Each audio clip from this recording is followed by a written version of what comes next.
A lot of what you need to know about age-related macular degeneration is right there in the name, so let's break it down. Let's start off with the age-related bit.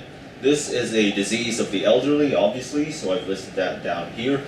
Other important risk factors are being white and being female. It's also more common amongst people who smoke and amongst people with hypertension. The macular part here refers to the fact that this is a condition of the macula, which is why I've drawn a little ice cream cone here, just to remind you that the macula is where the cone cells are. If you recall, the cone cells are responsible for very high definition, acute vision, which is why you get many of the manifestations we'll talk about later. Finally, it's a degenerative disease. It's not an acute injury, it happens over many years. We'll talk about how exactly it happens a bit later. But what happens when the macula, a part of the retina responsible for high quality vision, gets damaged? Well, you get some of the manifestations I've outlined down here. I've drawn a couple of diagrams to show this. These are diagrams of a picture of an apple, as they may be seen by someone with AMD. Metamorphopsia is distortion. This may manifest as stretching or shrinking or distorted looking lines. If you've seen yourself in one of those funny mirrors, that's kind of what it looks like. Blurry vision needs no introduction. This is why I've drawn a rather blurry looking apple. You're able to make out forms just vaguely, but you can't really see them very sharply at all. Blind spots occur if there are places in your retina where enough cone cells are damaged. So if you can imagine, when light hits your retina in those places, your brain can't fill in the gaps. The retina is just too damaged for that. So you'll see an otherwise normal picture with very noticeable patches of blackness and darkness, as you can see here. So patients might come in, they'll say, "Doctor, I have an otherwise perfectly normal field of view, but no matter where I look, no matter what I do, there's always this black spot that stays in the same place and follows me around at all times." If you see that, think of a blind spot. Now, there are two types of AMD, dry AMD and wet AMD, and we'll talk about the both of them here. It's important to know that the pathophysiology of these two conditions is largely unknown, but there are a few things that I think it's worth for you to remember. So, let's start off with dry AMD. Dry AMD is characterized by the presence of drusen. That's convenient, that's a nice mnemonic. DR for dry and DR for drusen. But what are drusen in the first place? If you imagine that all the cells in your retina are constantly metabolizing, they need to do so in order to work properly. The products of this metabolism are normally cleared out by phagocytes, by your blood system, and so on and so forth. If you're young and you're healthy, you don't have a problem with this. Now, what happens if you get older and these mechanisms don't work as well as they used to? Then these products of metabolism build up between the retina and another layer of the eye called Bruch's membrane here.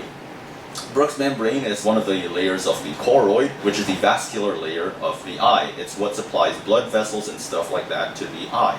So, over time, as the products of metabolism aren't cleared, they end up just outside the retina, in between it and Bruch's membrane here. It's important to note that on an actual eye, the retina is internal to Bruch's membrane. The thing about dry AMD is that it's associated with mild vision loss. It's a slow condition. Your eyesight is generally better than the next type we'll talk about, wet AMD. That's a very key distinguishing feature between the two of them, and that makes sense. If you can imagine, normally your eyesight may look perfectly fine. As your retina degenerates with age, you start to see a few small defects, but nothing as dramatic as what we'll talk about next. The other form of AMD is wet AMD. Wet AMD is characterized by neovascularization. That's why I've drawn this little retina here. If you imagine this is a retina, all these little red things are abnormal blood vessels. That's exactly what you'll see on an ophthalmoscope. A retina with an unusually high number of blood vessels. Why does this happen? In people who undergo certain types of stresses, for instance oxidative stress, their bodies may respond by causing a lot of blood vessels to grow in the retina. This often happens in older people because they aren't able to deal with free radicals especially well. And this leads to a condition where you get rapid, severe vision loss. This is in contrast to dry AMD, where you get mild vision loss, and in some cases, wet AMD can actually be a sequela of dry AMD. So if you can imagine a patient who has dry AMD, maybe she's got some blurring of vision, maybe a little bit of metamorphopsia, but otherwise she's fine. Suddenly, over a very short period of time, maybe weeks, maybe a few months, her vision starts getting rapidly worse. Think of wet AMD developing on top of the dry AMD. Diagnosis can be done via an ophthalmoscope. You just put an ophthalmoscope to the patient's eyes and look at their retinas. You will see drusen, as I've listed here. You may see neovascularization if you have wet AMD. And you may also see hyper or hypopigmentation of the macula.